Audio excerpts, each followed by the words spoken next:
Welcome to Escape Purgatory, a podcast where we rewatch Supernatural, then talk it through in the hopes that we finally escape this show. Join us each week, leave comments on upcoming episodes, and together we can escape Supernatural Purgatory. Hello, everybody. Hi. We are back this week. Oh boy, this episode. I know. Oh my gosh.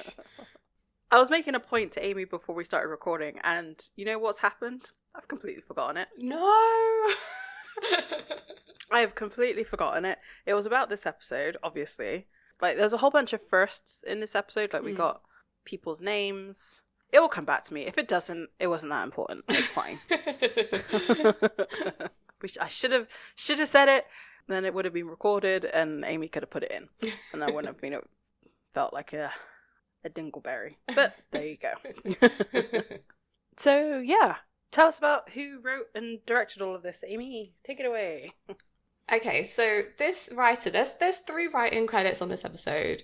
So there's Eric Kripke, obviously, Robert Singer, and Jeremy Carver. And look, the Carver era of Supernatural, which we will eventually get to, is not my favourite era of Supernatural.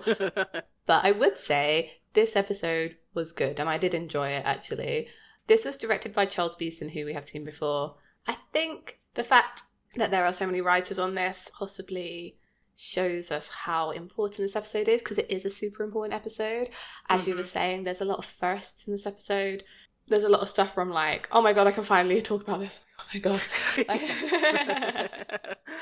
Because there's so much in this that's so, like, some of these scenes felt like it could have been way later in Supernatural than it is. Mm-hmm. So I do wonder if it was they were starting to talk about what was going, like, so, like, why was Robert Singer on the writer's credit, like, yeah, kind of going on there. Like, it would have been really to go back in time.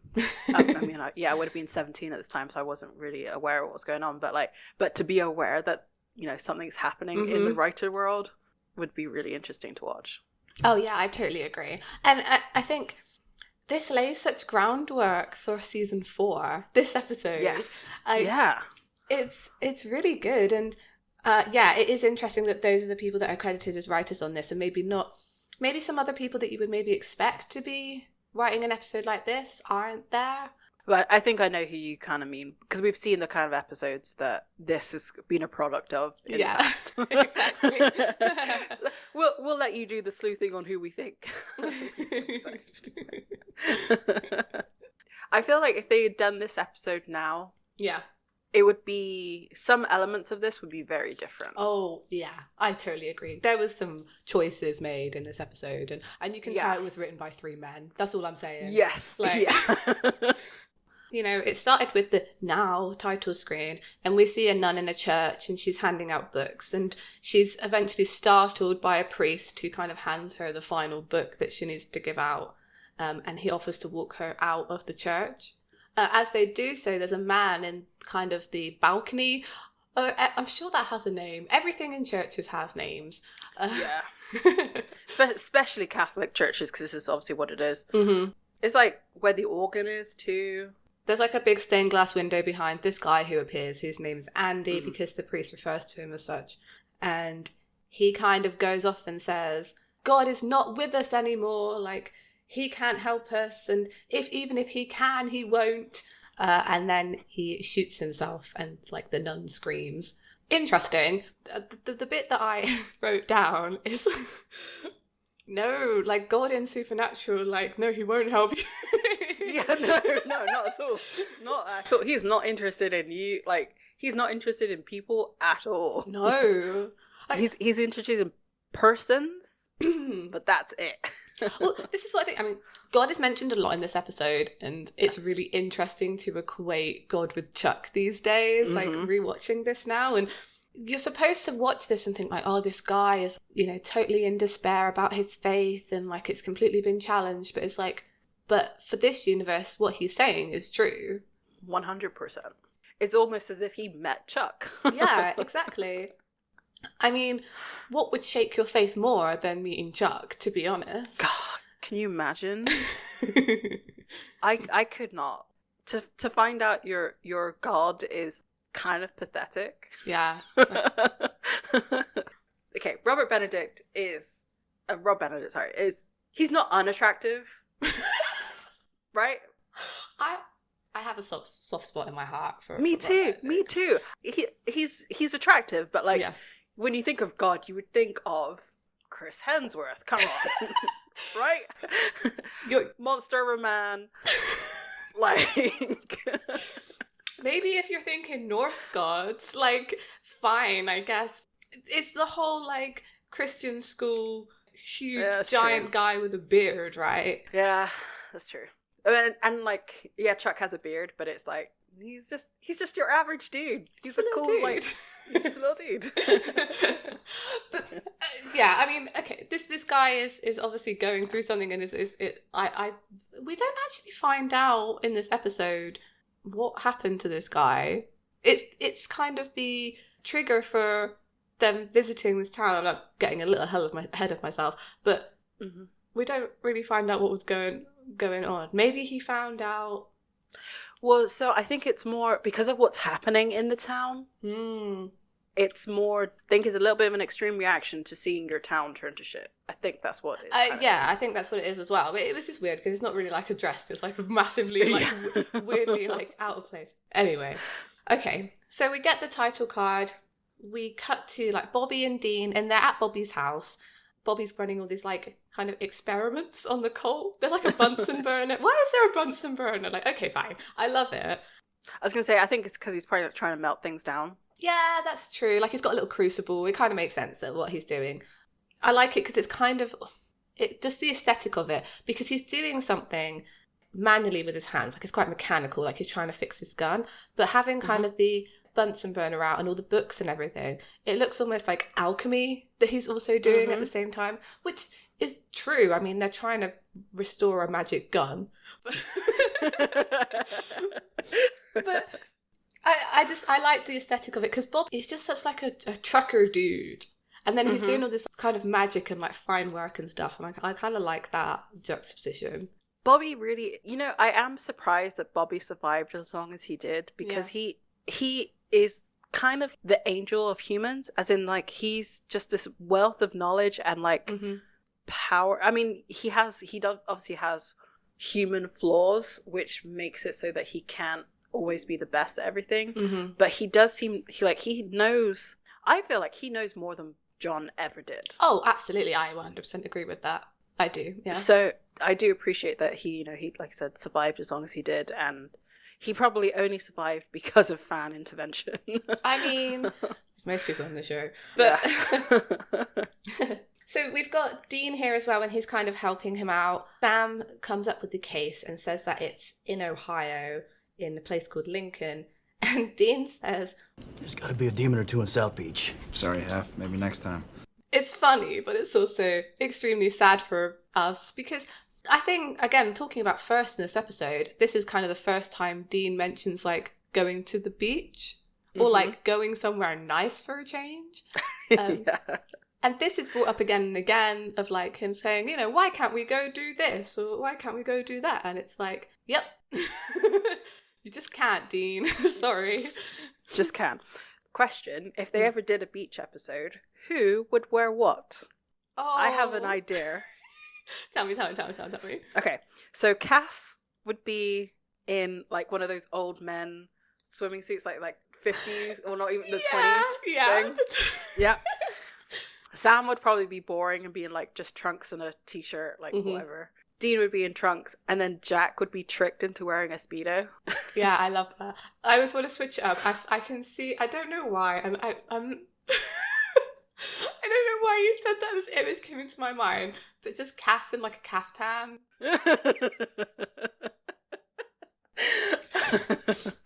Wow. Let us know your headcanons on what you think everybody would wear to the beach.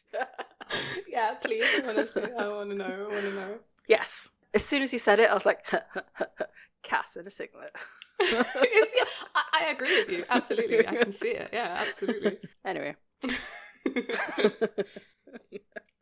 Oh, so Sam sort of asks Bobby how it's going with, figuring out what's going on with the cult. Bobby says, oh, it's going slow. And then they start to do like this family ribbing. So if we want to go check out these omens in Ohio, you think you can have that thing ready by this afternoon? Well, it won't kill demons by then, but I can promise you it'll kill you. That was a great line. It was definitely a very good family, unit moment, which I thought was really sweet. Yeah, I really like these moments with Bobby so far in season 3. Like, at the end of this scene, as they're going away, he says to them, you boys need anything? You call me. Seriously. I think this whole, he has been taken into their, family unit. The jokes are there, the banter is there, the caring is there. And I think you were right back in season 2, at the end of season 2, Bobby realizes that they need him. They need him, his guidance and his help very seriously. So he's really ingrained himself in their life already, and I love it. I'm here for it. I love it so much. and also, the openness. How many times did John say, "If you need me, call me"? Never. Exactly. It was always go out on your own and do it. It's just nice they have one other person to care for them. Hey, you boys run into anything, you call me. So they leave Bobby's house and Sam and Dean are off by themselves. There's a really nice shot of them as they walk into this church to question the priest. I really like it. It's from the floor. It's great. So they go to question this priest, kind of find out from him that this guy, Andy, had been really devout. He'd gone to church every Sunday, but he had stopped coming about 2 months ago. And kind of Sam and Dean kind of look at each other at that date. And it turns out that a lot of things in the town had been changing around that time. There was a guy who also shot some people in a hobby shop as well. And it all kind of started around the same time. Wasn't Andy anymore. It was like he was possessed. Super subtle on that one. Sam and Dean walk away from this priest and they kind of say that 2 months ago now is when they opened the Devil's Gate. So a little bit more time has passed from where we were before. I think in episode 1 it was a week out. So, actually, I think it's corresponding in real time, right? We're on episode 4. I'm trying to think of when it would be. No, it would have only been 4 weeks. So yeah, we've lost a little bit of time somewhere. That's fine. It's supernatural. Time does not exist. No, that's absolutely especially okay. There's a moment in the scenes in this episode that just bugged me so bad because I was like, no, this is Anyway, carrying on.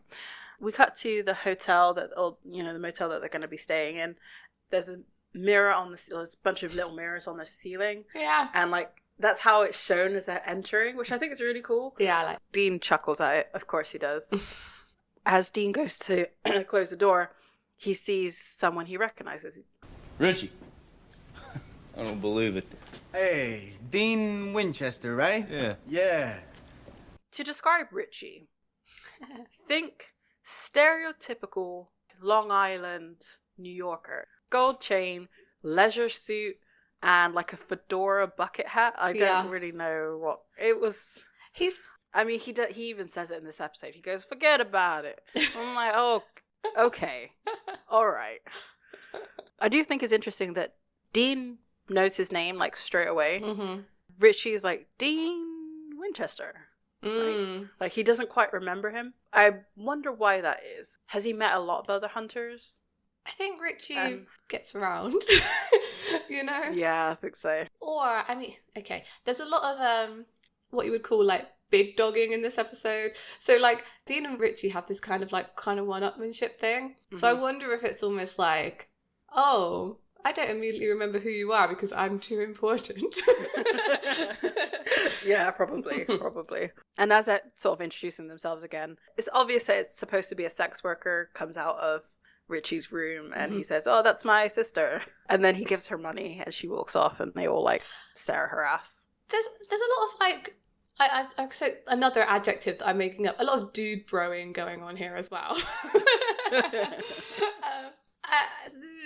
I didn't like it. The way that they talk about Cheryl as she leaves, and then the way they talk about women in this episode overall is really dehumanizing, I feel, actually. Yes. Even given their chosen profession, it doesn't mean you can look down on them for Yeah, it. exactly. And that's definitely what's happening. I mean, that was definitely the attitude towards sex work.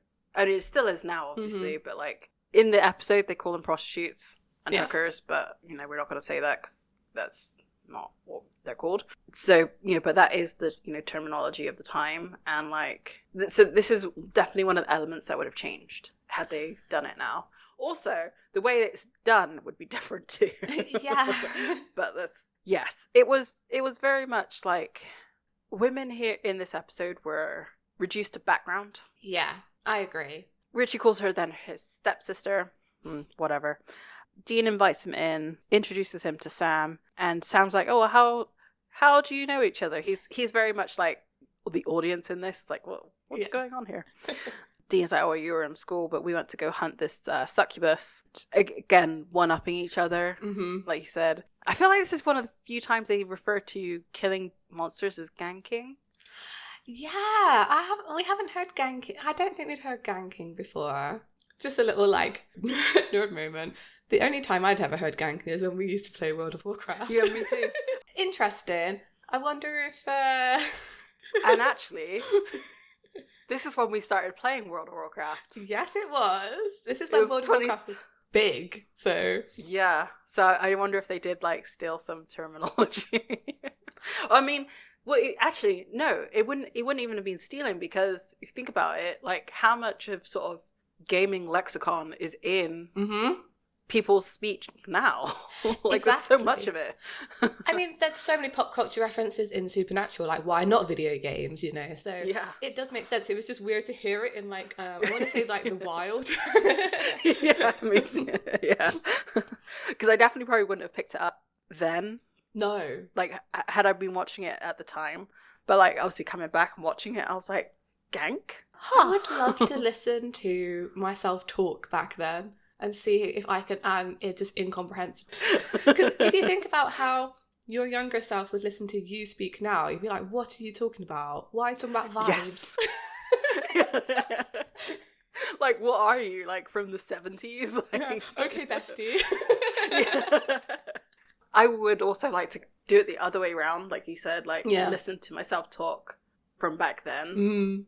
Because I can't. I mean, lols, I'm pretty sure was used all the time. But the thing is, there's a lot of things that we talk about, or we say now, that we kept from that time too. Because I still say lol. My worst one is that when I was a teenager, I used to, like, call everybody fools.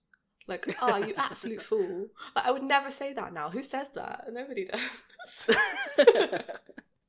But it is kind of great. It's kind of great. Fine. If you want to bring it back, I have no objection to that.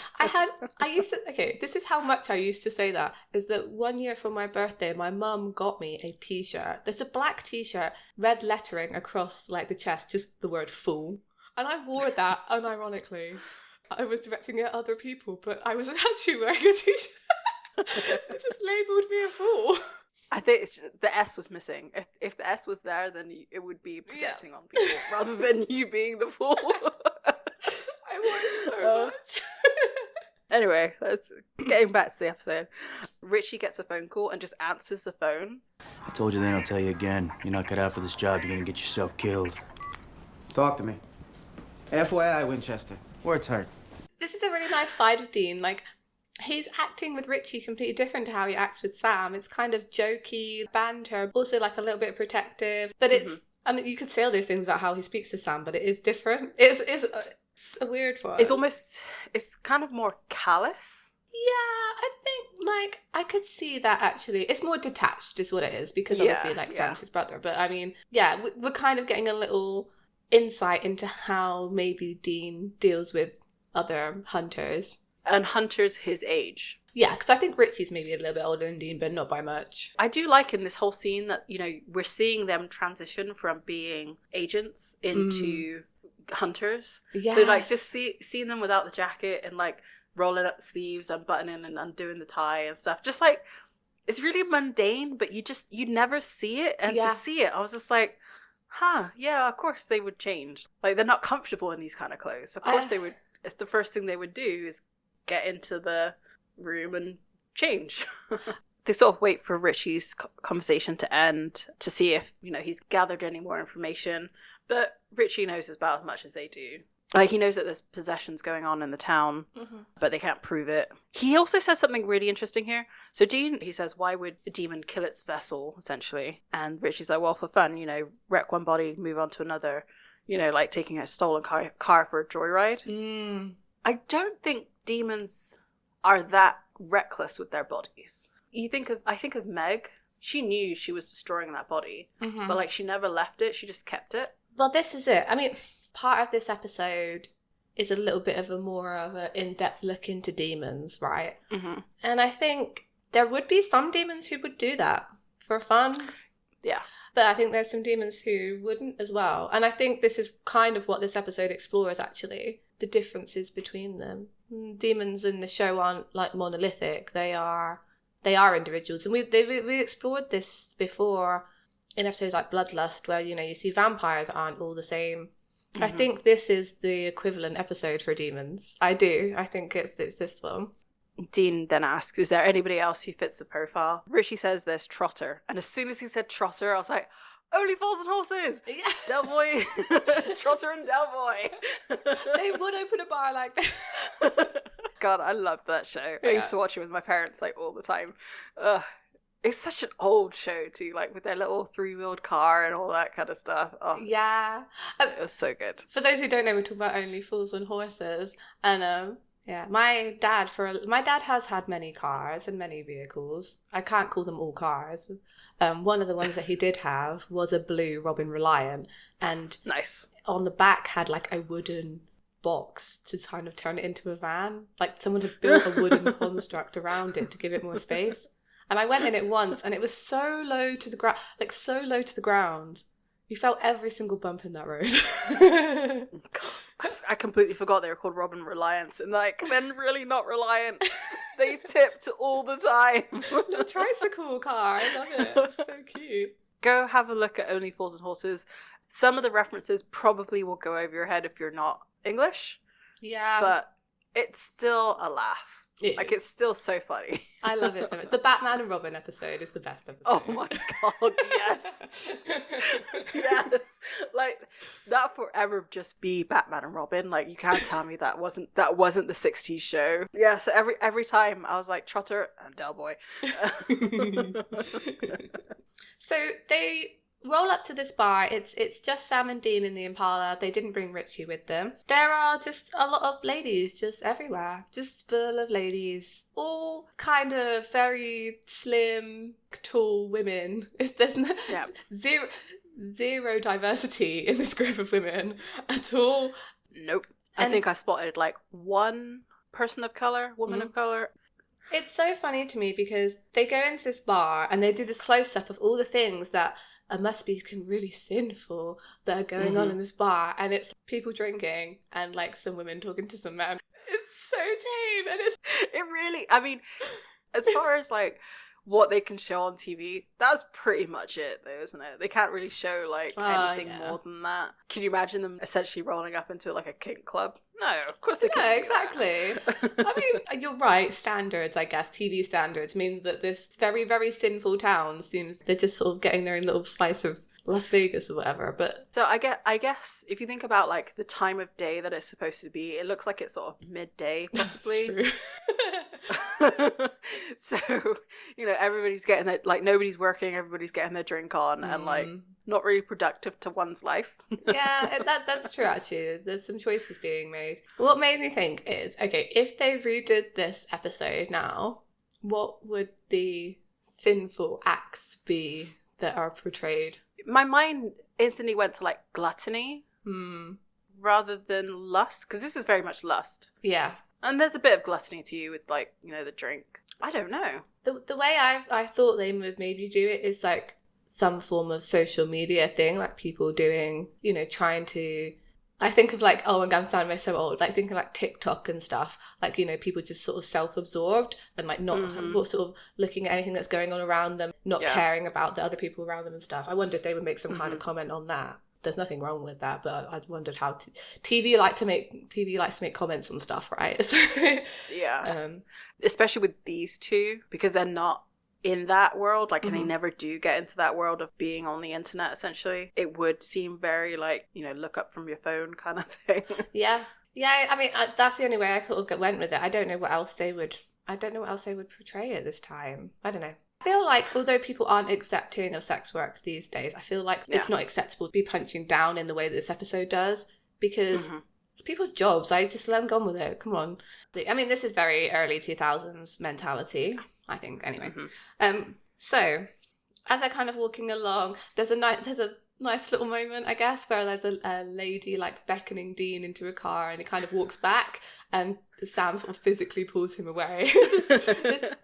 It's kind of an interesting shot because it's shot from inside the car. I just quite enjoyed that one. That sets the tone for the rest of because this is before they get into the bar. It definitely sets the tone of how women are portrayed in this episode, because you don't see her face. You literally see her legs and her boobs. That's completely right. It just paints everybody in a negative light, because Dean here is, the expectation of him is to be this like chasing after these women, right? The whole episode, from the moment it starts, is to like they're getting here and there's lots of women around in like low cut tops. It's like, oh well, Dean's gonna go off with these ladies, and that's the expectation, and that's how they've kind of built him up at this point. I think it does kind of roll back on that a little bit later on, but I just feel like I'm glad they dropped this in later seasons. And I wonder if it's part of the times, or and also because obviously, you know, the actors can really advocate for their characters. Yeah. So I wonder if Jensen was kind of like, okay, this is enough. I wonder, because like I feel like at some point Dean started respecting women more. Just there was a point in the show that it happened, and I think it helped having female characters on the show. You know, but yeah, it's not let's play for laughs is fine, but like at the same time it's like I just equate him now with his character later on. I'm like, if you would be ashamed of your younger self at this point. Well, I mean, so that's good, because that means he's grown. Exactly, that's what you want. So they get to the bar and they meet Richie there. He's wearing an orange shirt now that looks super good, and he kind of points out Trotter to them. Trotter is, of course, Don S. Davis from Stargate. He's the general from Stargate. Nice. It's always nice to see him and stuff. It is a little bit of a joke in our house because he's in so many genre shows. It's always like, what's the general from Stargate doing in this show? What's his backstory? So he is actually the general, not like his character. Like, he wouldn't be Trotter in this. He'd be the general. He is just the general. So because he's like Scully's dad in the X-Files, it's like, oh, I didn't know the general from Stargate was Scully's dad. I didn't know he owned a Rotary club. Exactly. Like, it's really, really great. Dean wants to investigate the bartender. The comment that he makes about her appearance, her butt being... As soon as he said it, I literally yelled at the TV. It made me really mad. What does it even mean? I don't know. Like, because I listened to it and I was like, okay, it's supposed to be derogatory, but like, what does it even mean? What does it even mean? You could fit a nickel on that ass. Like, a nickel is 5 cents. It's really, really small. So is he saying that she has a really small butt? That's what I thought. Like, that's not a compliment, Dean. I thought the saying was that you could bounce a nickel off that butt. Yeah, I thought that it's tight. Yeah, I thought that too. Here's my wild theory. Maybe this is one of the things they're not allowed to say because of TV standards, that you can bounce a nickel off that woman's ass. So, but this is no better. So they were like, oh, let's rewrite it, and came up with something weird. Yeah. And so the father here, like, is at the bar as well, and overhears that comment. Dean apologizes. Quite rightly. Sam sort of questions as to why the father is there, and he's like, well, you know, I have to go where my flock is. He makes a joke at Dean's expense because he says, I better see your butt on Sunday. Nickel or no nickel. He got put in his place, which I'm really happy about, to be fair. Yes, and this is what the world needs. Men calling out other men for being creeps. Please. Yes, absolutely. Especially when they make a weird-ass comment. So Dean kind of flirts with this bartender. She offers to make him a hurricane, which I'm not sure what kind of cocktail that is. You drink hurricanes? I do now. So they're all like sort of like hanging out in this bar, and then this guy kind of walks in, and he looks like he's kind of not having a good time. He kind of looks a bit checked out. Sam kind of clocks this guy from across the room and points out that he has a gun, and they sort of walk towards him. But unfortunately, he shoots and then goes to shoot himself. But Dean manages to tackle him to the ground before he can shoot himself. While Dean is kind of holding him on the ground, Sam sort of surreptitiously like splashes him with holy water. So funny, just sort of like, Oh, I just did a movement that was not. I'm so glad I'm not on camera. So the guy is called Reggie. Reggie is quite confused at being splashed with water. Mm-hmm. He's like, "What are you doing?" And he starts yelling. I guess the bar is supposed to show like lawlessness. Yes, I think so. I think again they could have gone so much further with this. Can you imagine if they did like a saloon type thing? Yeah, it would have been great. They walk in, everyone turns to look at them, and then they like go back to their drinks and like start drinking again. We've had this before where they definitely should have done that in a bar. In the first episode, that's right. Sam calls for someone to call 911, which you would imagine that would be the first thing somebody would do after hearing gunshot. So we come back to them, after the ad break, and we see that Reggie's being cuffed, and Sam's getting very nervous. Obviously, they're still thinking about Hendrix and not getting caught again because they are fugitives. Like, they've been arrested and escaped prison. Dean's pretty cool about it. He's just like, no, don't worry about it. We're going to be fine. You boys ready for your mugshots? Photographer is going to be here in a few and take a picture for the local paper. Be an honor, officer. What a thrill. Yep, time to go. They both look so concerned. Yeah, it's great. And it got me thinking, they didn't mind. Well, I guess they were kind of ambushed with Biggersons with being photographed. I guess in 2007, facial recognition is not what it is today. Oh no.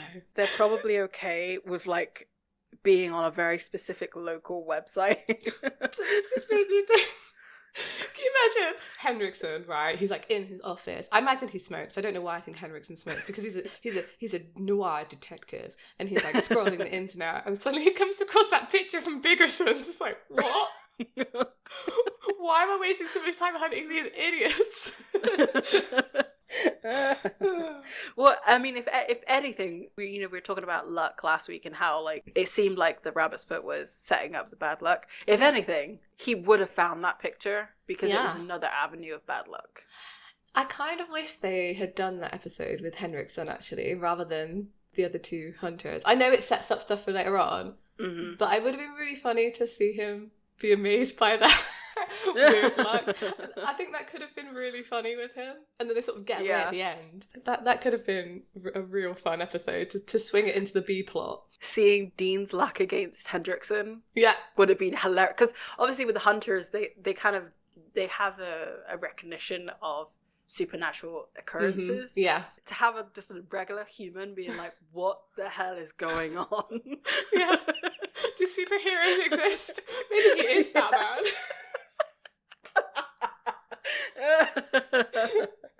Oh, it would have been great. Anyway, yes. After the reveal that is a local photographer, Dean's like, okay, let's go. But he does question where Richie is. Casey and Richie are... So we don't know what her name is yet, but the bartender's name is Casey. And they arrive at a house. They enter like a basement, but I was like, who has a basement that looks like a Catholic church wine cellar? It is it's a wine cellar, right? But it's super. Why has it got a chandelier in it? What vampire lives here? Richie is a hunter. I do love this kind of little interaction, I will say. Yeah. Wow, this is charming. You sure you wouldn't be more comfortable in a bedroom or my motel room? I mean, not for nothing, but, I got oils. But I have toys. Yeah, no, toys trump oils. Casey starts to light some candles. Richie asks, are you not afraid of being down here by yourself? Her response is, no, I've got a hunter to protect me. And she reveals that she is also a demon. Yeah. And turns his head the other way. I felt bad for Richie. I did. I felt bad for Richie. Me too. I mean, he was a bit of a sleazeball. He didn't deserve that. But yeah, it was more like, oh, Dean's going to be sad about this. That's really bad. That was my reaction. So we come back from the ad break. Dean is sat at the table and he's trying to get in contact with Richie but can't hear anything. How many times are you gonna tell Richie he's gonna get himself in trouble? Dean, you're assuming he's missing. I mean, maybe he just bailed. He's a moron. I mean, he's a sweet moron, but he's not a coward. He wouldn't just bail. Find him. So they basically split at this point. Mm-hmm. So Dean's gonna go find Richie, and Sam is convinced that Trotter looked at him weird, so he's gonna go track down Trotter. So we then cut to Bobby, and he's firing the Colt at like this target of like a bag of sand. This gun seems very powerful because every time he hits that bag, it rips and like sand pours out. I want to talk about the Colt for a second here, because on Tumblr, Niche Petiche, and I know I'm saying that wrong, but I will put the link to this in the description. Sent me their post about gun meta, and I've read it through like multiple times now, and this did like ping in my brain when we're watching Bobby with the Colt that the Colt didn't really belong to them before this point. It's like an artifact, like something you would find in a museum, like held to like high esteem. But there's something about Bobby taking it apart and like putting it back together that I think makes this his gun now. Yes. Because that, like, Sam and Dean used the Colt like multiple times, but it never feels like their gun, I don't think. Yeah, it feels like they're borrowing it from Bobby. Yes. Like it always seems to return to him to like fix it. I also I agree with you on that, and also because he's essentially I'm not saying destroying it, but he is being destructive in that like he's filing down the hammer. Yeah. So he's taking material off of the Colt. Granted, it's probably rust. It's probably, you know, it's been in circulation for hundreds and hundreds of years. Probably not well taken care of. Yeah. But you're marking it, and that, you know, you can't add stuff. So that's what I mean by destructive. He's making it to his preference. Yeah, exactly. And it's a very interesting parallel, I think, between other objects on the show. Like, you think of the Impala, that's Dean's object, right? That's his. He's taken that car apart and rebuilt it. And there's something about taking something apart and rebuilding it that sort of declares ownership in this show. Like, so Yes. yeah, Dean is the Impala and Bobby with the Colt. You also see that when they're doing gun maintenance in whatever episodes. It's always, you know, Dean always has his pearl handle handgun as the one that he's cleaning and repairing. Yeah. Like, you never see Sam with that one. I'm assuming that after Dean shot Azazel with the last bullet, Yeah. he gave it to Bobby. Yeah, I Like, assume that as well. he- Absolutely. He didn't want to keep it to try and fix it. He gave it to Bobby to fix. Yeah, exactly. What's interesting as well is that the gun was never John's, right? No, It's an odd one, because I never felt like it was John's possession. he never used it. That's true. He only ever gave it away. Like I say, up to the point that Bobby's handling it now, the Colt feels like an artifact. It doesn't feel like something. It feels like something very important and like lofty, but it doesn't belong to anybody. And it's interesting that Bobby just took it and was like, "Well, this is mine now." There's almost a sense of you don't need to hold it in such high regard because it needs to be used. Yeah. Yes, exactly. Exactly. Oh no, I love that. Yes, thank you, Niche Prestige. If you want to read the rest of their gun meta, I will link the post. It's all really interesting, and I'm very, very sure that we'll bring it up again. Bobby is trying to fix the sight on the Colt, and he's, you know, firing it and adjusting it. It kind of looks like he's being watched because of the camera angles. Suddenly, Ruby appears in front of him. He kind of levels the gun at her because, of course, he does. I'm guessing that Bobby does know who Ruby is, that she knows Sam, because Sam told Dean. Do we think that they then told Bobby? Yes, because how else would they explain what happened in the first episode? Because Bobby was there. Yeah, exactly. She tells him that the gun won't stop a demon at the moment, and she reveals herself as a demon by making her eyes black. Basically tells Bobby to shoot her in proof that it won't work. And it looks for a minute like he's not going to, but then of course he does because it's Bobby. So of course he shoots her and it doesn't work. She just gets snarky with him in the typical Ruby fashion. What do you want? Peace on Earth. a new shirt. Now, do you want me to help you out with that gun or not? Okay, this scene bugs me. Yeah. Because of the light in it. Okay. Again, it's very like Spider-Man Sam, but that's funny because he's sneaking around. But it's the fact that there are blinds and the sun is coming straight through. Now, you cannot tell me that a normal light produces that much light for it to shine through in that way. Yeah, it's not natural. No. But then it cuts to Dean and it's nighttime. Yeah. No, I was so confused. With the timing of this episode because the way it goes, it looks like they had gone from the police station. Not the police station. No, the police had left the bar, right? And they had left, they had left the bar too. Okay. And then at the same time that all that stuff was happening with them getting the gun off that guy, Richie was with the demon lady, right? So that's only that's one night. And then it kind of looks like, well, they then circled back and did all of this in the same night. But it's not, though, is it? It's like the next day. And I was so confused.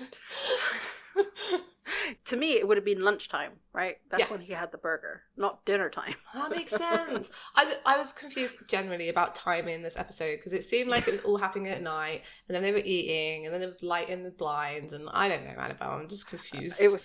Oh, and this like, meet me in 20 minutes line? Yeah. What? What? It's nighttime again. Like, what? Yes. Sam is in this corridor leading up to Trotter's office and he receives a phone call from Dean. Again, it doesn't seem like this conversation doesn't seem necessary other than to say to meet in the bar in 20 minutes because it's literally, hey, can't talk right now. You okay? Yeah, I'm fine. Meet me in 20 minutes. Hangs up. Dean says Sam.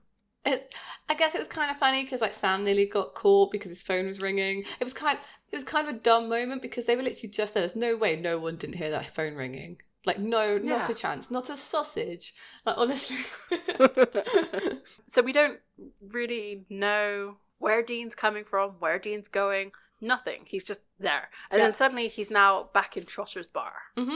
Is he waiting for Sam? Is he? Anyway, whatever. I assumed he was waiting for Sam, but then me too. Events of this maybe might say otherwise. So, anyway, we sort of see this woman's hand. She starts flirting with him, with Dean. I gotta tell ya, every woman in this place, they want to eat you up. She leans in and says, usually I'm 400 a night, but for you, I'll be 200. Dean is like, no, what do I look like? Fair, I guess. Like, if someone comes onto you in that way, it is kind of rude. Look, this scene had no meaning. Like, why was it there? It was just, like, enforcing the fact that there were, like, sex workers in this bar. And it's to, like, emasculate Dean, in a way, because, like, a woman's offering him to pay for sex. And also... in the same way, saying, "Oh, he isn't someone who does that," by him like refuting it. It's a weird thing to have to like justify for your character. Yeah, because I guess maybe people would assume that he would, especially since his, the reaction to the woman in the car. Yeah, and like obviously Richie's visitor as well. Yeah. So they're kind of, I don't know, they're kind of pulling back on the thing, all the other things that they've said before, and have to be like, "Oh no." But Dean wouldn't actually... Oh, no, he wouldn't know. So it's okay, guys. It's weird, right? It is weird.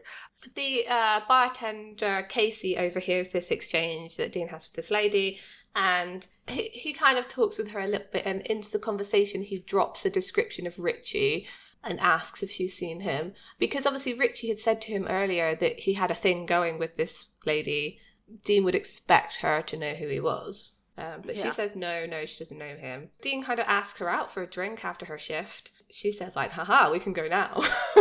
Which is kind of playing into this whole thing that this town's got going on. No one has the responsibilities, just like, do what you want. We're back at Trotter's office. Sam breaks in and starts sort of rummaging through. As he's going through, he obviously didn't wait long enough because the henchman or the bodyguard and Trotter come back. They have a fight and then Trotter holds a gun to the back of his head. How terrifying is that, to have like a gun pointed at like behind your ear? Yeah, no, don't like that. Like, he is fully behind him, doesn't know anything that's going on, doesn't know this person whatsoever.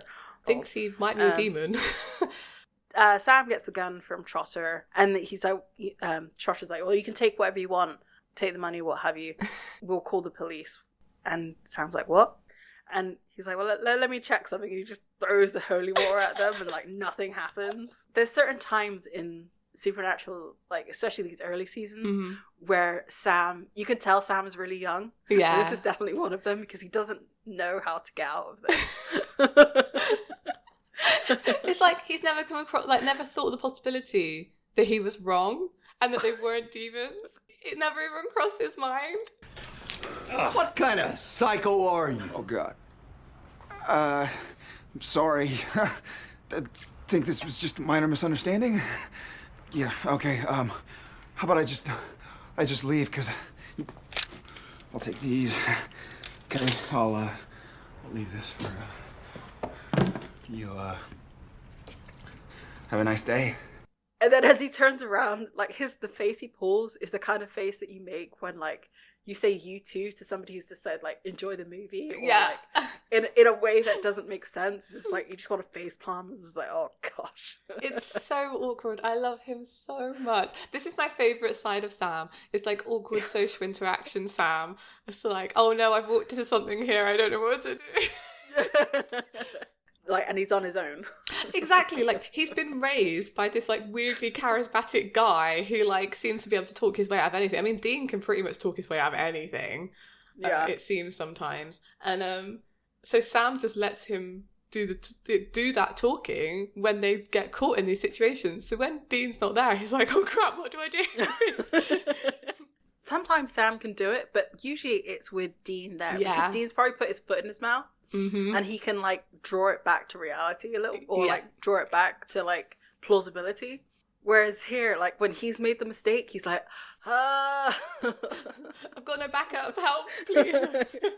Oh, also, how's Sam getting around? Walking. Just walking. Yeah, I guess so. Just imagine that. Just working. That's my favourite. I've decided that's my favourite Sam moment that's ever happened. Was that first episode, season 3, where it's like, what are you doing? Working. It's just my favourite. Look, and then I can't. Every time I see him, I think about it. Blah, blah, blah, blah. Oh, I've got Dean and bartender takes Dean to murder basement. That's what I wrote. Yep, that's exactly what happens. And, you know, they continue to flirt. They have a little bit of a kiss. As they're sort of walking around, I couldn't tell if Dean knew or not for the longest. Like, it was definitely like he was a little bit suspicious, but then he wasn't. And then, like, and then she gets trapped in a devil's trap. But, like, a detailed one. Yeah. So the one that we're used to with the pentagram, that's probably like a weaker one. Ooh. Whereas this other one is probably much stronger, because she gets trapped. He starts to do the exorcism, and she's powerful enough to like make things move. Like a wind sort of starts and like collapses. Like it even breaks the floor a little bit. Yeah, but she's not strong enough to actually break the devil's trap itself. Yeah. So I wonder if that's a stronger version that is more difficult for demons to break. Absolutely, yeah, possibly. I really liked the build up to this. Like the reveal was really good. Because I mean, we knew she was a demon already, but like seeing how she was going to reveal it to Dean was quite cool.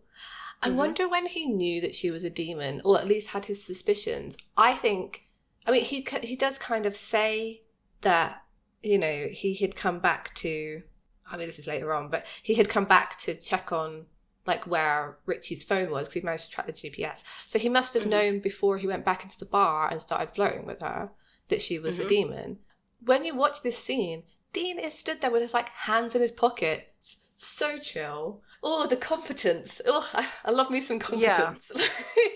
Yeah. I like this because once Dean has her trapped and she's caused this like earthquake, a small earthquake essentially, to trap them in this basement, like loads of rubble falls down. What are you laughing at, bitch? You're still trapped. So are you, bitch. Call these hunters bitches. Like, do it. She gets called a bitch again by Sam. Yeah, she does. It's it happens a lot with women, especially villains in this show. They also refer to a lot of like female villains as like skanks. Yeah, derogatory language, but I mean, supernatural, man. I don't know what I'm expecting. Because they obviously call male villains stuff too, but I feel like, because I've been called a bitch, I've been called a skank, I've been called this, that, and the other. When you hear it on TV, it does kind of like, ugh. Yeah. Like you feel it again for like when you've been called that. So I do wonder if that equates to some of the male derogatory terms that are used. But at the same time, it's like douchebag or like. I don't ever feel like it's, because it is very female specific insults. It is, yeah. And I don't think they do insult men in the same way. But I mean, again, like you say, like, I guess male directed insults have never been directed at me, so I wouldn't know if it stings in the same way, you know? I mean, yeah, they call them maybe freaks, but they definitely, actually I don't want to say definitely, but they don't generally call them like gay, as in like, I feel like that would be the only one really that would get some guys. It's like, for a long time, that was an insult. Yeah, there's kind of a adjacent insult in this episode, because there's a guy who calls Sam Princess. I feel like it's that kind of stuff. Still feminizing insults. So yes, by equating, like when it's directed at men, by equating them with women, it's somehow derogatory, because the worst thing you could possibly be is a woman. Yeah, it's interesting how insults are used in Supernatural. Like I said, Dean saying son of a bitch doesn't really bother me. I definitely have some that said that myself. So it's like those in glass houses. But I mean, again, I appreciate when it's thrown back at them. So Dean goes around like lighting candles with his like Zippo lighter. Love to see that. And he's kind of looking around for the pages of his book that have got like just what crappy book is it that he has that the pages fell out like that, like one at a time, like it's gone. What the just I don't, Dean, if it's something really, really important, like maybe keep it in like a better book, or like on your phone. Okay, here's a smart one. Record the exorcism as your voicemail message, right? And then you'd be like, oh, okay, it's that. Come on, you're hunters. I feel like there are multiple things in Supernatural that could have been made easier if they just thought about it. Yeah, absolutely. Like, just think about it. It's because they're stuck in their ways. They're stuck in tradition. Like, oh, this is the way John did it. This is the way I have to do it. Boo. Boo. She's kind of taunting him, and Dean says, "Why do you demons have such smart mouths?" And I just immediately thought of Crowley. He kind of tries to exercise her, like he tries. Spiritus Mundi, good. Having a little trouble there, sport. Spiritus Mundi, Ungalara, persona tote. Nice try, but I think you just ordered a pizza. I was watching that and I was thinking, I think Jensen definitely knows it. Right. I think he knows it. Dean kind of says, well, you know, Sam's coming for me, so whatever. She says to him, well, you know, Sam is the brains of the outfit, like everyone thinks so. And Dean's kind of shocked by this, like, why are you talking about us? And she says that kind of, it's a famous line, right? Like, sure, you Winchester boys are famous. And I was like, oh, they're talking about them, like they're becoming kind of really known. I mean, we kind of know Sam was already. Yes. But both of them together now? Yeah, I mean, I do wonder if it's a bit of a, like, they know them by name and not by sight. Possibly, yeah, at this point. Because surely as soon as they saw them in the bar, they would have thought of they were in trouble of some kind. Well, this is it. Like, that's a good point, actually, because, okay, there are interactions that she's had with them so far, and if I was a demon... I mean, demons are pretty cocky in Supernatural, but, like, if I was a demon and, like, Sam and Dean rolled into town, I was just working behind the bar, corrupting these nice people, and I saw them and I was like, okay, I need to leave, right? Because I don't want to go back to hell. But then a lot of demons later on just stick around when they definitely could have just got out of Dodge and been, like, not exercised. I guess demons are, like I said, cocky, so they maybe think, oh, I could be the one. Mm-hmm. And so Casey sort of implies that she's not actually working alone, that there is actually someone else coming for her too. So it's like a race against time. Like, who's going to get there first? So we're back at the bar. Sam is there, had eyes made up by the same sex worker who approached Dean. He then approaches a different bartender, a barman. The big hero who jumped on Reggie. Yeah, the big hero, right. Have you seen him around at all today? Maybe. Depends. Depends on what? Oh. Does everyone around here have their hand out? He's just so reluctant to hand over his money. It's just so ridiculous. They must have to bribe people all the flipping time. It's so, yeah. Mm-hmm. That's hard-earned money, that is. They've earned that from gambling and hustling. So we come to the part of the episode that hits harder than I ever thought a season 3 episode would. I know. I mean, so it does go a little bit back and forth. Like, it takes a little bit of time to kind of get there. But, oh boy. So we're back with Dean, and he's sort of trying to find a way out, essentially. Casey's sort of sat there because she can't really go anywhere because of the devil's trap. I do find it interesting that Dean can befriend literally anyone. Because this is essentially what happens. They start a conversation. She says, why don't we be civil? Civil, huh? Killing Richie, that was civil. Guy was harmless. That knife you pulled on me didn't look so harmless. Knife wouldn't hurt you. No, but it would damage this body. And Casey has such a fine body, I wouldn't want to see it ripped. A demon with a heart. Wow. And so this is what I was saying earlier, that, like, she cares for the body that she's in. Yeah. Because she doesn't want it harmed. I do wonder with Casey, because the way she puts it is like, I don't want this body to be, like, ripped. Like it's a garment. That's true. So I wonder if it's not so much protecting Casey, the body, the vessel, or her own aesthetic. Like, she seems to have chosen this body for a reason. But I think what's interesting is it does, like I said earlier, it does show the kind of different demons have different feelings about the people they're possessing. Like for Casey, it felt like it's a choice. Like, she wants to be in this body, protects it like it's hers almost. Mm-hmm. But I don't think that's true for other demons. She kind of explains what's going on in the town too, because Dean accuses her of like going around and causing havoc with these people.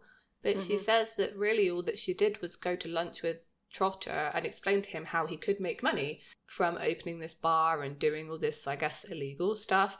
All she did was nudge him in the right direction. And they'll walk right into hell with big fat smiles on their faces. I mean, obviously, like, corruption is kind of the theme of this particular series, and it has been, like, season 1 and 2 has kind of dealt with, like, Sam's corruption through Yellow Eyes, and this season as well is also kind of pushing Sam in that direction. It's just, I think it's showing how they are affecting, like, I say, like, normal people, you know what I mean? Like, people who aren't hunters or, like, have psychic powers or whatever. Is it, like, just maybe a suggestion? But, I mean, at the same time, it's just humans who are doing this, though. They were suggested it, but they didn't have to do it. After, like, a pause, she says, our will's stronger. That's why we'll win. And that's how it ends. No, that's how it begins. What does that mean? Like, how this is how it begins? Like, demons come onto Earth, corrupt a whole bunch of people, but that's not the end? Well, hell on Earth? Is that what we're going with? I mean, this is it. I mean, we were all leading, I feel, in season 3 to the apocalypse. I think, if I remember rightly, I think the original plan was for Dean to get out of his demon deal. And, like, some of this is kind of building to that, you've got Ruby offering that. You've got these demons kind of being maybe a bit more sympathetic to him. But ultimately, I think it was leading to the apocalypse. I think how they were going to get there, I'm not sure. Like, I don't think they knew that necessarily.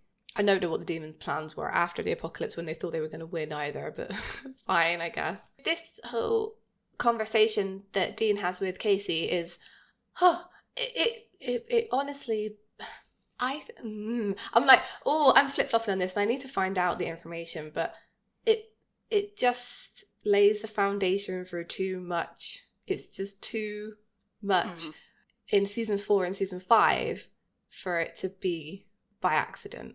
It can't have been. They must have known where it was going.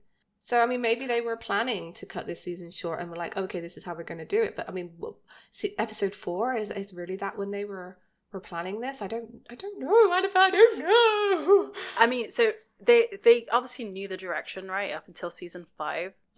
These are essentially the building blocks, but they had to take a detour, essentially. Yeah, I think so.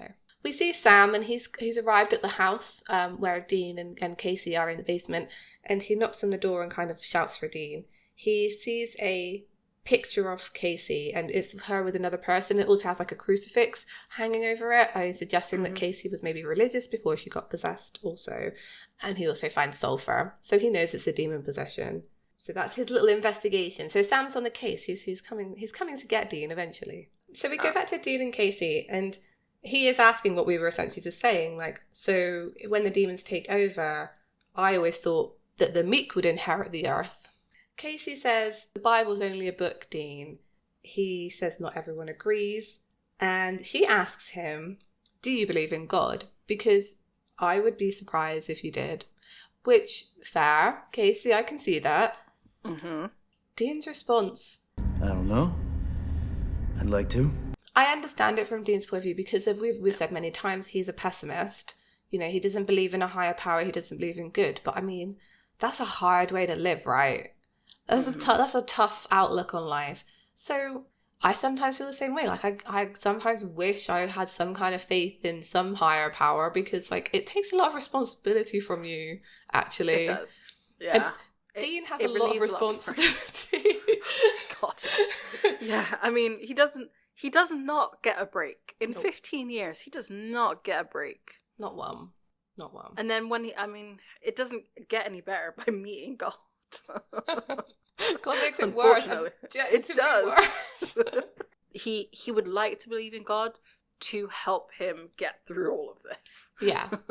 I do think sometimes it's a burden of responsibility. I think Dean had a lot of responsibility thrust on him by John/God, right? John and God are equated in Supernatural. So wouldn't it be nice if God/John were still around to take back some of that responsibility? Casey's going on and kind of saying that, you know, the world's getting worse and that demons would do better with it. She's kind of seems to be of the opinion that I think is dropped by demons later on, that they're going to run the show after the apocalypse and would do it better somehow. But I mean, a lot of demons are real dicks, so I don't know why. Yeah, I don't know. So they hear a noise, and Casey says, and this is one of the lines that will like, I'll suddenly bolt upright at like 3 a.m. and think about. She says to Dean, don't be hopeful, Dean. You're not delivered. It's only the wind. It's a nice little mirror, isn't it, of like beginning of season 4, and I at what point were they foreshadowing this? Because this whole situation, they're in a basement, they're underground, right? It's kind of like hell adjacent. He's talking to a demon about hell and about God and everything, and well, no one's going to deliver you from this basement/hell. Like, just come on with the supernatural, honest to God. So we're back at the bar, and Sam's on the phone leaving a voicemail for Bobby, telling them that there's sulfur at this person's house and he can't find Dean. He then approaches the barman and says, well, they weren't there. And the barman's like, well, I'm sorry you couldn't get your jollies off. Why don't you have another drink and relax? And Sam's like, I don't want to relax. Like, he's really frustrated with everybody. Sam sees Father Gill, which I think is kind of interesting that, like, Sam's talking to a religious person, like a very high up religious, a priest. And then Dean is talking with a demon. They're not talking about the same things whatsoever. Like, the demon and Dean are talking about God and religion and faith. Yeah. Whereas Sam and the priest will not be talking about that. It's really interesting. This brings up a good point. There are a lot of parallels between Sam and Dean in this episode, and like it's mirrored later on as well, between heaven and hell specifically. So you could say at the moment, this bit with him and the priest and Dean and Casey is kind of exactly mirroring that kind of heaven-hell situation. And I just want you to remember that for later on. Leaving breadcrumbs. Yeah. Dean doesn't really believe anything that Casey's saying. He tells her that demons lie, and she's like, well, not all of us do. Some of us are true believers. And Dean says, believers in what? You have a god? Sure. His name's Lucifer. You mean the devil? Your word, not ours. Lucifer actually means lightbringer. Look it up. Once, he was the most beautiful of all God's angels. But God demanded that he bow down before man, and when he refused, God banished him. Tell me, Dean, how do you like bowing before lesser creatures? Lucifer's really real? Well, no one's actually seen him. But they say that he made us into what we are, and they say that he'll return. Oh, yeah? Dean is in, like, super disbelief that Lucifer is real. I am with him on this because he doesn't believe in the good side of the supernatural. So, he doesn't believe, like, we know that he doesn't believe in angels. No. So to have the ultimate angel, Lucifer, like the one and only, be mentioned by demons, that must have been a huge shock. That's a really good point. I didn't think of it like that. Okay. So the way they talk about Lucifer here is like as a mythical person that the demons maybe believe in but have never seen, etc. Yes. But you're completely right. The existence of Lucifer should make Dean believe in angels, right? Yeah. There can't be just one. You can't have one without the other in like biblical stuff. Because, I mean, Dean doesn't believe in angels till he like actually physically meets an angel. Right. But he has he has all the clues. That it reframes a lot for me, because I always thought, like, Dean never believed in angels. Like, no, not at all. Like, absolutely no. Can't possibly happen because good things don't exist. But when you put it like this, where, like, these puzzle pieces are being given to him, I guess when he finally meets an angel, it's like a click into place moment rather than, like, oh my God, it's real. It's like, oh, okay, everything was leading up to this then. Yeah. Oh, okay, all right. I mean, I just love talking about Dean and Faith generally. Like, it's great. You know, Casey does say here, like, no one's seen him, and we think he'll return. So it is kind of like being equated to sort of Christianity, because that's how they feel about Jesus and stuff. I do think it's really funny how, you know, so we're having this conversation, like, this demon thinks that Lucifer is going to lead them the same way that, like, humans believe that God will lead them. Yeah. But in this show, God has no interest in people, like we've said already. Yeah. And Lucifer has no interest in demons. That's true. He's also an absent father figure to demons, right? In the way that God is to humans, Lucifer is to demons. And he's, I mean, it's explored a little bit with Ruby and stuff in this seasons. This show is all about absent fathers. And let's be real. Lucifer is just another one of them. Casey says that she's got faith, though, and does make that point, like, are we really so different? You know, we're all waiting for something. We're all waiting for our dads to come home. They kind of have, like, a rapid-fire conversation between them. They're like, except demons are evil, humans are just such a lovable bunch. She says Dick Cheney, which I think is hilarious that that's, you know, the person that they choose. I really wonder who they would choose now. But, yeah, so, and essentially she says, like, he has a parking spot in hell. Like, he's going to be there. Dean has a really genuine moment of, like, what's hell like? It's so casual. Like, he says it, like, casually, like, you know, just wondering. What's wondering? Yeah, like, speaking of downstairs, what's it like down there? Like, sort of like, how's the weather in Hawaii? Exactly, yeah. Hey, speaking of downstairs, what's it like down there? What, hell? Yeah. And she's like, yeah, you're not gonna like it, Dean. And judging from the trouble you've caused, I don't think you'll get the presidential suite. Yeah. Which, do you think she's referring to the fact that he's killed a bunch of demons, or the fact that he killed Yellow Eyes? I think he's generally set himself as an adversary for demons, so he's not really greeted with open arms. And also, it's funny to torture the brother of your future leader.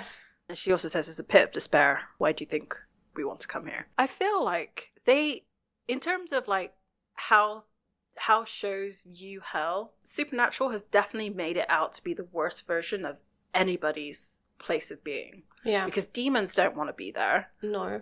So definitely people don't want to be there. Mm-hmm. I think that's kind of interesting because sometimes when like hell is mentioned, demons are okay. Like they're like, oh yeah, this is where I'm at. Like, this is my life. I enjoy this. Which is not to say that there aren't demons that do, because I think there are. Yeah. But it is very much all of the interactions of demons that we've had where they've actually been able to sit down and have a conversation. They're all like, it's hell. Nobody wants to be here. We all want to get out. I think where it becomes sort of like unique and supernatural is that, I say unique, this idea has been around in other media that I'm thinking of. I'm thinking of Lucifer and I'm thinking of Sandman. Demons were never human. Maybe it's implied a little bit in Sandman sometimes, but like they were never human. They were born in hell. That's where they lived. That's their hometown. So they're happy there. Whereas in Supernatural, you know, demons were humans who have been corrupted in hell. Exactly. So, you know, of course they want to get out of the place that corrupted them, essentially. And some of them kind of revel in it. Again, I think of Crowley, who kind of wants to reform hell. He still has kind of a love for it almost. Well, he wants to reform it because he hates it, right? Yeah. But he still wants to change it rather than, for example, living on Earth and carving out his own pocket there. So it is totally interesting. Again, like how different demons view hell, but it's definitely seen as like truly, truly awful in Supernatural. Yes, yeah, definitely. So we're back at the bar, and Sam is talking with the father again, and Sam is like kind of awkwardly like, "Well, they left here, and I don't know where they are." Like it is very like intrusive brother. Yeah, it's sweet. And then he's like, "Oh wait, you said brother," like because he still knows them only as insurance agents, not anything else. I'm sorry, you said brother. I thought the two of you were insurance investigators. Right. Well, we are. It's like a family business. You know? You know, is there anything you could tell me? Like, where would she go? He's like, "Oh, there's a place. Let me get my jacket." Sam's like, "Oh no, you don't need to come with me. It's fine. I'll go by myself." And he's insistent. And as he walks away, we see that the priest's eyes turn black. It's almost like the father couldn't help his reaction to hearing that Casey was in trouble, because his eyes go black when he's turned away, and then he like, but it's very quick. Yeah. So like he came to the demon part of him came to the surface, and he had to like tamper it down. So then he turns around and says, "Okay, let's go." Because again, at this point, I wonder if when he says brothers, that's when he's like, "Oh, these are the Winchesters." Yeah, I think he must. I don't necessarily think he knows they're the I don't know. It's really hard to tell when they know they're the Winchesters, because Casey definitely knows who Dean is. So like, I think I mean, by the time they get into the car, he definitely knows he's Sam Winchester. But I don't know when it twigged for him, unless they just knew all along. So we cut back to the basement, and Casey is kind of telling Dean that he's actually an okay dude. She's like, "You're all right, Dean. Like, you're quite likable." And he says, like, "A demon likes me. Like, I don't even know how to respond to that." And it's just like, one of your best friends is going to be a demon. You're fine, Dean. She says to him, like, "The deal that you made to save Sam, like, others would actually mock you for it. They would say that it was weak or stupid. But, like, I don't think that." It's been kind of liberating, actually. And what's the point in worrying about a future when you don't have one, huh? Still, a year to live. You're not scared? Not even a little? Of course not. His face, there's like unshed tears in his eyes. Like there's emotion there. He is scared to go to hell. Yes, I think he's not scared of the year. He's scared about the end of the year. Yeah, I mean, fair enough. This is the moment in this episode where I was like, oh, they're humanizing demons, essentially. You know, they're giving them their bloodlust moment. They're trying to show the audience that not all demons are evil in the same way. You know, she's sympathizing with him. If she can understand why he would sacrifice himself for Dean, she must have some kind of empathy, and also have some people that she cares about in order to understand how that would come about. She hasn't actually killed anybody. She hasn't. No. I mean, granted, yes, she's like possessed somebody without their, consent and what have you. And we already know that they kind of equate that to like assault. Yeah. She said that she just had a burger with the guy and just gave him advice on how to corrupt people. they're luring us into a false sense of security with demons, I feel. Yeah. Because we have Ruby in this episode too. And it's like, well, if we've met this random demon who actually like kind of seems okay, like kind of likes Dean, like sympathizes with him, is kind, you know, we're all right. Well, maybe all demons aren't like that. So, yeah, they're definitely sending a message here. I appreciate the message. I like it a lot. Yes. I like it a lot. Yeah. Sam and Father Gil are like driving there. They're driving in the priest's car, and they're kind of talking about his Sam's job, his insurance job. Seem like a pretty smart kid. Somehow I see you out in front of the pack. You could do some great things. Hint, hint, nudge, nudge. Yeah, you know. Like, lead a demon army. Yeah, just suggestion. You ever thought about leading a demon army? Sam says, like, oh, I know, I like what I'm doing. You know, they kind of talk about Dean as well, and how Dean often gets into trouble also. What's interesting is the Father Gil calls Sam his brother's keeper, which I've never understood that turn of phrase. Like, what does it mean? Because it's weirdly worded, like... Yeah, so the way that I interpret that is like he's the one that keeps him out of trouble, and like he's the one that keeps him. So like a keeper being in the sense of like almost like a shepherd or like a farmer. That's a good idea. Yeah. I mean, this priest has obviously realised who Sam is and who he could be, so is laying some like temptation in front of him, you know, like, oh, you could be doing other things. You're very smart, Sam. You're very capable. Like, your brother's pretty annoying, right? It's very subtle, but it's definitely there. Yeah, I really appreciated it. You can leave him behind. At this point, I don't think Sam would fall for that temptation. No. Because he's already tried and it's gone horribly wrong. And like, Sam's not really ambitious in that way. Like, he would do something thinking he could help someone else. He wouldn't do it for the sake of him having power. That's just not who Sam is, right?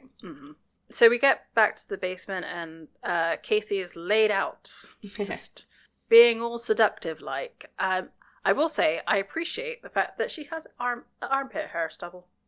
Yeah, she did. They didn't completely get rid of it. I like that too. I appreciate that because it's too often that we see like perfectly smooth, undamaged underarms, and I'm just like, some of us don't look like that. Yeah, that's very true. I appreciate that. No airbrushing. I mean, Dean being Dean, he appreciates the vessel. Yeah. Dean. If I didn't know better, I'd say that was lust in your eyes. Well, that would be one way to spend the time. But I don't think you'd respect me in the morning.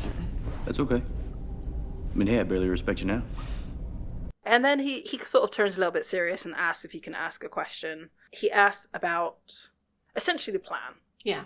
So the gate opened, the demon army was let out, now what? Not seeing a big honking plan here. Casey responds with, honestly, there was a plan. Azazel, we have his name. Finally, we're going to refer to him as Azazel from now on because I'm tired of saying Yellow Eyes and Yellow Eyed Demon. Azazel? What, you think his friends just called him Yellow Eyes? He had a name. In other supernatural shows, I think of like things like Constantine.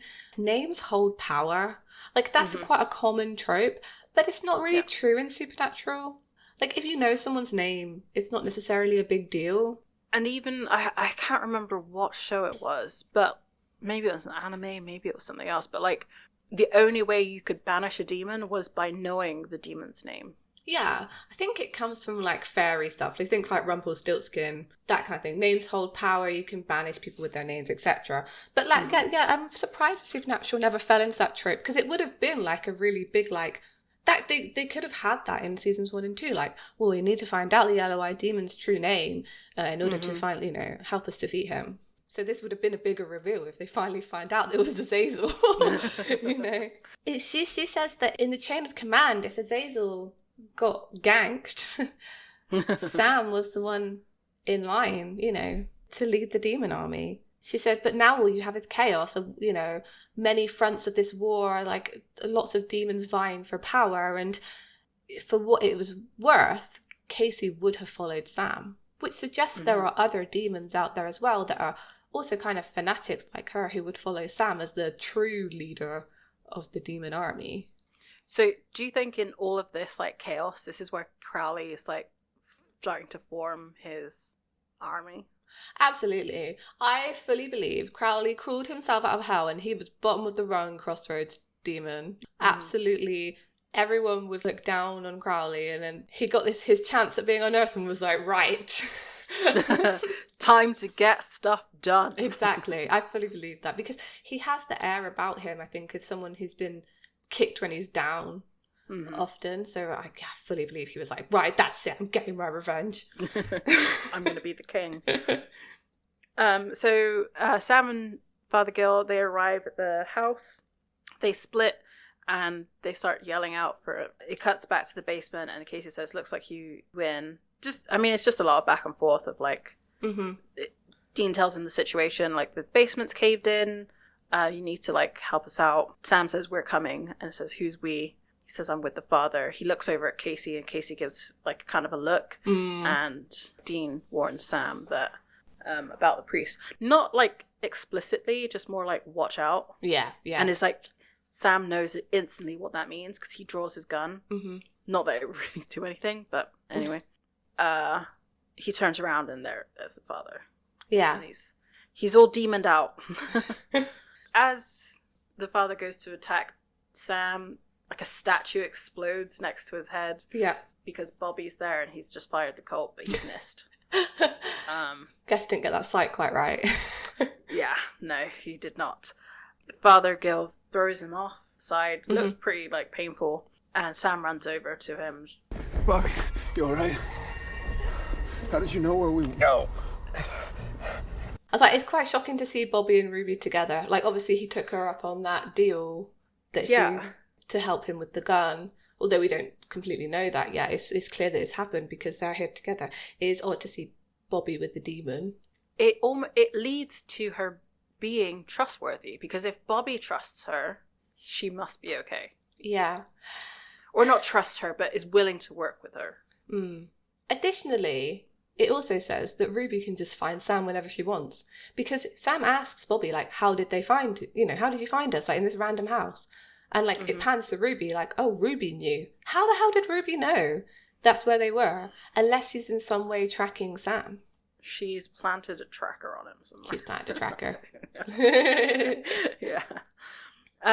There's banging outside the fallen down wall, and the father is actually the one who gets through. And Casey stops him from getting onto the trap. He destroys the trap, and they manage to they come together and they kiss. Why would you choose an older priest and then this young bartender, like your vessels? Like, what is it about those two positions? Like, I kind of understand being a priest because you can sort of preach about not being so hard on yourself, essentially, and like giving in to sin in a way.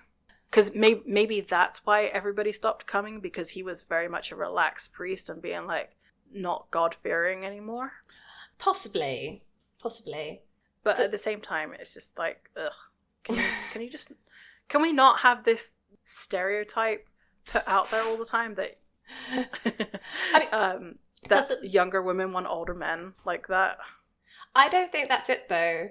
I actually think they were trying to be almost like progressive here and was like, okay, they're both demons and they love each other no matter what vessel that they're in. I think Casey chose the vessel she did because she was young and hot fine.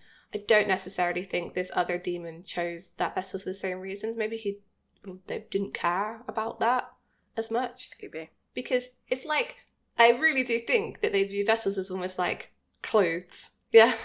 Mm-hmm. So it's like, well, you can just discard them and get a new one. So like, what does it matter what I look like now? And if they truly like love each other, their love will transcend the appearance of the vessels. Dean was, flung away because demon powers. And as he gets up, he's like, you two? You two? For centuries. We've been to hell and back, literally. Casey tries to stop the father from killing Dean, but he doesn't listen. And then Sam appears and shoots the priest with the now working Colt because it kills the demon. Yeah. He then levels it at Casey, and just as he fires, Dean yells, wait. Mm-hmm. I do wonder what he was going to say. Had Sam listened, what his follow-up would have been on that. They haven't got savvy with the bullets yet, so it's like, what possibly could they be waiting for? Because would they just try and subdue her again and like exercise her? Is that what he was trying to do? Well, I mean, partly because he knows that Casey hasn't had any damage to her body, so like maybe he was trying to save the vessel. Or, I mean, I think this is a more likely option. Dean's gotten to know Casey over how many hours they've been trapped there and has some kind of trepidation about Sam just killing her outright. You know, she's shown to be sympathetic to their cause kind of thing. Clearly has some kind of regard for Sam, could maybe give them more answers about the demons as well. She could be a good resource, but I think more than that, I think Dean just liked her. I do. I think so too. And also, you know, also the fact that she had already said that she would follow Sam. Yeah. And they do use people a lot in this season and this series even. Yeah, you know, I do honestly think Dean just got attached to her, which shows like once they get to know some of the monsters that they're fighting, that they do grow attached to them, which is why they do kind of maintain a sort of level of detachment from what they do with their hunting. You know, definitely. It's really interesting, actually. I really, really enjoyed this episode because of this, like just showing the nuances of demons and how they are just kind of humans who have gone through some stuff. Yeah, essentially. Yeah. After Sam shoots both of them. I think it's interesting the effect is different. I was saying before about Bobby taking over ownership of the cult, and I wonder if part of the change in effect on how it kills demons is reflecting Bobby rather than maybe Samuel Colt, because it's gone from like a blue to an orange. I thought that was really, really cool. And the way that they end up lying on the ground is like the priest and Casey are like quite close to each other and it almost looks like their hands are touching. So we then cut to, we're on Main Street and it's Bobby and Dean. Dean is asking whether they've made an actual difference to this town. Because, like we've said, the demons didn't do anything. They just helped corrupt everybody. Yeah. Like, they gave the suggestion of corruption. 2 less demons to worry about. That's not nothing. Em Trotter's still alive. Humans ain't our job. You can't take on everything, Dean. Monsters are enough. You can't deal with human problems too. I like this because of how it's shot. It's shot really nicely, like close again. It's very reminiscent of them talking in the scrapyard also. It's interesting how Dean can go to Bobby with emotional stuff in the way that he can't with Sam. Bobby. Yeah. Back in Wyoming, there was this moment. Yellow Eyes said something to me. What'd he say? That maybe when Sam came back from wherever, that maybe he came back different. Different how? I don't know. Whatever it was, it didn't sound good. You think something's wrong with my brother? No. Demons lie. I'm sure Sam's okay. Yeah. Yeah, me too. Bobby being Bobby is just like, nah, it's fine. Demons lie, Dean, it's fine. Everything's going to be okay. And, like, there is actual relief on Dean's face to hear Bobby say that, I think. Yeah. He looks genuinely like, oh, it's going to be okay. Okay, now here's the question. Does Bobby actually believe that, or is he just saying that because Dean's got enough problems at the moment? I don't think he's seen anything so far that would indicate that not being true. The only reason why Dean believes that is because he looked so cold while he killed those 2 demons. Yeah. And I think that's a front. I think that's the only way that Sam can get through the idea that he has to kill 2 people is to shut down. Yeah. Because of what happens in this next scene between him and Ruby. Because essentially that's what he says. He's like, what? You know, yeah, I killed 2 demons, but I also killed 2 humans. Yes. Like that is definitely weighing on him. And she tries to justify it in that, like, you know, demons piggyback on humans and just essentially destroy the bodies. Yeah. That they could have essentially been dead already and you did them a favor. You probably did them a favor. Did him a favor? You're a cold bitch, you know that? Yeah, and this cold bitch has saved your ass a couple of times now. Some respect might be nice. Especially if you want me to help you out with Dean and his little problem. You know what? You keep dangling that, but last I checked, Dean's still going to hell. Everything in its own time, Sam. Sam's fed up. Yeah. He's like, you know, you've dangled this in front of me forever and I'm not seeing any like progress on it. Are you actually going to do anything? She's like, well, these things take time. Okay, in the original script, like original direction, do you think Ruby would have helped break the deal? I don't. I think it would have been something else. I think it was always going to be a betrayal. I think Ruby was always going to betray Sam. Yeah. Yeah. I do. He asks why she's helping him, which is a really good question that he maybe should have asked sooner. And she just says to him, like, go screw yourself. Like, I've got my own agenda. Like, none of your business. Which yes, it's frustrating, but also I do love them sometimes telling people, like, nah, it's none of your business. Like, yeah. That's my favourite thing. And she says that, like, if you don't want my help, I'll take the colt and give it to someone who will help me. I have no idea. She's clearly bluffing here because she needs Sam. Yeah. Right? And in my mind, it's like, you think that they would give you the colt? In what universe?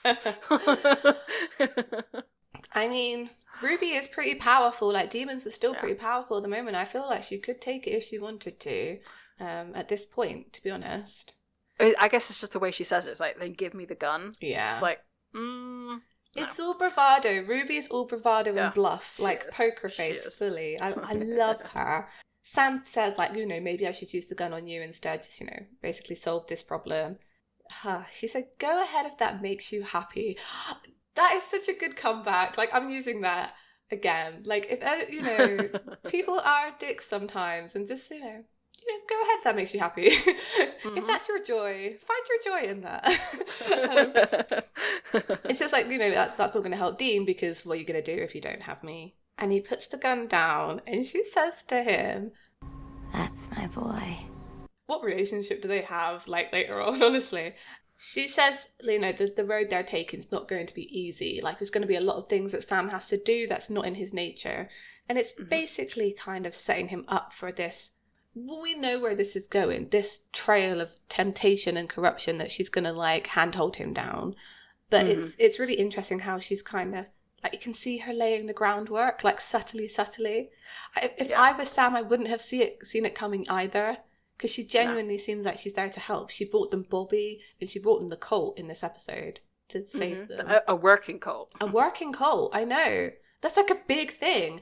She handed over an item that could kill her outright to them in like a trust. Very sneaky. The last line. Oh, the last line. But on the bright side, I'll be there with you. That little fallen angel on your shoulder. I just want to remind you what I said earlier about parallels between Sam and Dean and how maybe that plays into later episodes. Yes, very much so. So yeah, that was this unexpectedly loaded episode. I know. Like I said at the beginning, I kind of remembered some of this, but like its depth and like breadth of its reach was something else. It was good though.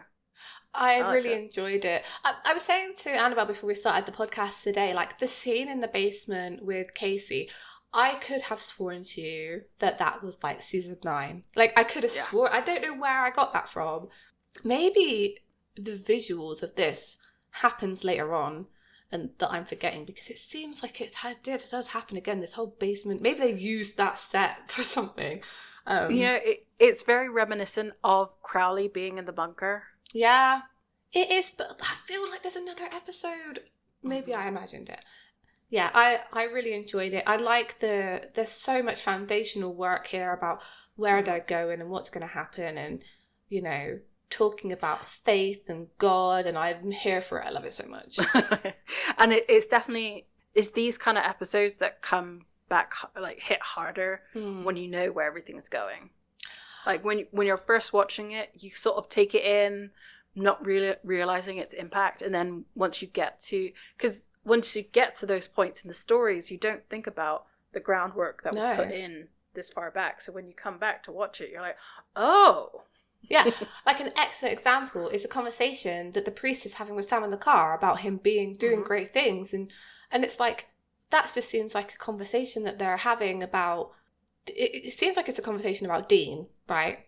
That they're going to go save his brother, but it's not. It's a conversation about Sam and his role in everything. But you would only, I feel, spot that on a rewatch. So next week we will be talking about bedtime stories. This is going to be a good one. Yeah. Should hopefully be a good one. I'm sure I'm going to be not sideswept, maybe sideswept.